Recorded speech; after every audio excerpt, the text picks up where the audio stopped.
Why do we get angry? Well, we can narrow that down to 5 key reasons. Firstly, there's loss of a personal goal. So this could be a tantrum when you're 2 because you don't get a toy, or a tantrum when you're 42 because you don't get the job that you want. We use anger in place of fear, in place of sadness, and in place of shame. So we're more comfortable showing anger than our true feelings. There are our shadows, the things that we don't like in other people that actually we don't like in ourselves. And then there are anger triggers, those things in our subconscious that become ingrained and a real cause for anger. There are our boundaries, whether they be physical and not wanting people to come into our personal space, or perhaps to do with our values, our boundaries in relation to our faith. And then there's me, where we think we're at the centre of the universe, but not because we think we're so important or wonderful, more for negative reasons. We think everything is our fault. All of these make us angry. So what happens when we get angry? Well, take a moment. What would your anger look like? Have a go at drawing it. Perhaps your anger will look like a coiled spring, or maybe an explosion. Everybody's anger is different. Where do you feel your anger within your body? Get to know your anger. Do you feel it in your neck? Do you see red? Do your fists get tight? Does your stomach flip over? Do your feet tap? This is the anger assault cycle. So here we see anger gets triggered, it escalates, we have a crisis or rage, and then we have a de-escalation. When anger's triggered, we start to feel really agitated, and we may pace, we may talk to ourselves, our eyes become bigger.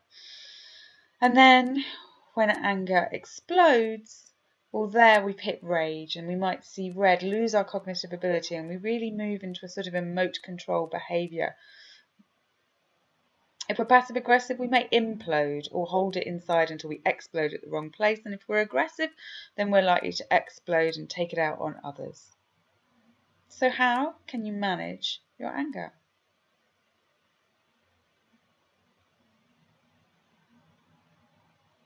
Well, the first thing is to think that feelings only last for 90 seconds.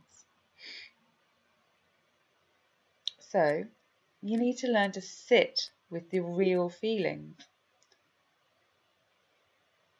So for the next 90 seconds, I want you to think of something that makes you feel something. And I just want you to sit with it. Just sit with it with curiosity. Don't judge it. Don't tell yourself stories about it and start narrating it. Just feel something for the next 90 seconds.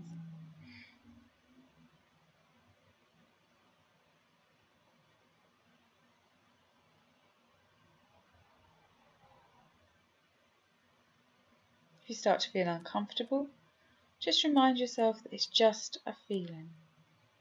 It can't hurt you.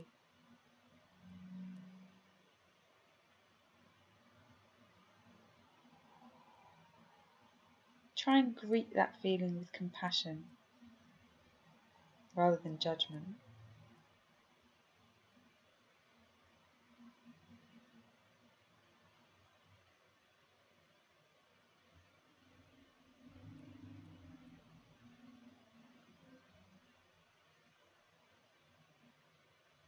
Just accept it for what it is.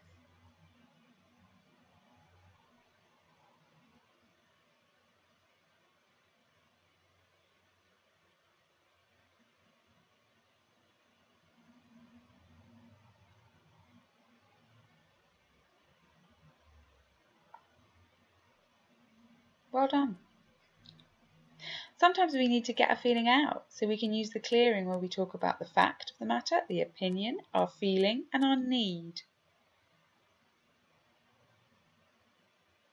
We always need to show ourselves compassion, which can be really difficult, and often we need to show ourselves forgiveness and perhaps forgive others. We need to gain perspective on situations, and we may need to take exercise and maybe work off that anger so that we can see the big picture. We need to express ourselves, be assertive, be able to express what you're feeling. Remember that everyone gets angry. And I guess finally, remember that you can't outthink a feeling. So when all else fails, you need to outfeel a feeling. Perhaps choose a picture like this.